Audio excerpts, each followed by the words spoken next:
Welcome to Everything Neuropathy with Momentum Health Neuropathy Center. Your journey to relief, it starts here. My name is Dr. Karen May and I'm your host today for Everything Neuropathy. Our topic today is what are the stages of neuropathy. Please know that this video is for educational purposes only and does not constitute medical advice, though we try to give you education so you can understand and ask some good questions. So please consult with your doctors if you have any questions.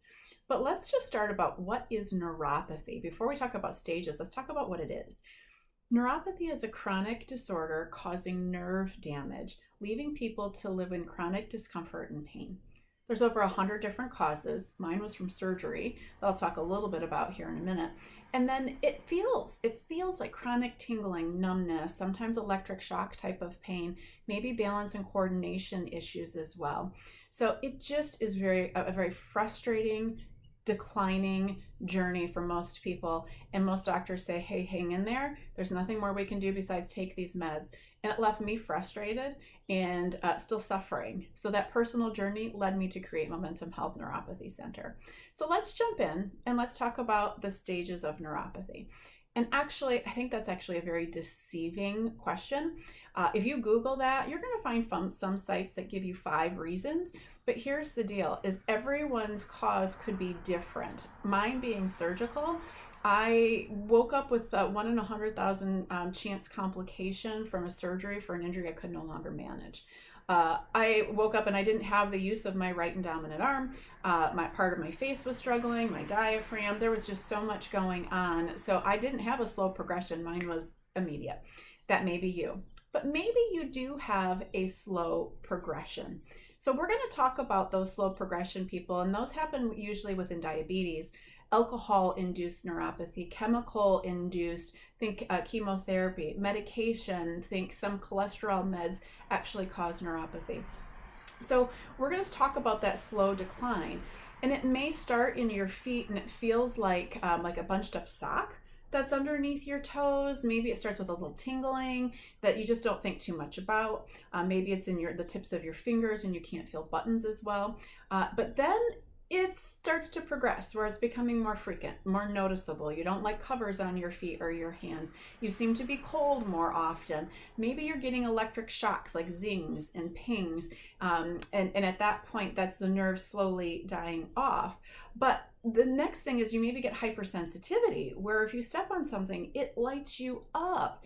And the typical person, it wouldn't. So your feet are hypersensitive because your brain and your feet aren't connected. So your brain's recognizing it, but it's flaring really bad. But the final stages of the slow progression neuropathy is where you can't feel anything at all. So what we also usually see with that is impaired circulation. And we're not talking about the big arteries and the veins. We're talking about the microcirculation. So we see start of loss of hair on the toes and on the legs and the top of the foot. We then also see discoloration, where your skin tone changes. It starts to deepen and discolor based upon your ethnicity. That could be red, it could be purple, it could be shiny, it could actually be brown and almost even black in some cases because circulation can be so poor. When you're at that point, you're at the stages of stepping on something. It could literally embed in your foot and you wouldn't know, and you're at risk of amputation at that point. So for slow progression, make certain that you're recognizing those. Those that have, like mine, which is surgical induced, it doesn't matter the cause, regardless of the cause. It's what's your body's ability to heal and repair. Does your body, is it breaking down faster than it's repairing on the inside? And is there potential for those nerves to repair? I did a whole video on why doctors tell you nerves can't heal, so catch that. But really the short of that one is because they're not looking at the inside. They can't give you a pill to make nerves heal. So at Momentum, we go beyond the common medication methods and actually focus on healing nerve pathways. We do that by helping you learn how to use food as medicine to decrease inflammation. Catch my videos on inflammation. We also help to improve microcirculation so you can get blood flow to those nerves. Then your body has the ability to heal and repair and stop some of that chronic tingling, pain, numbness.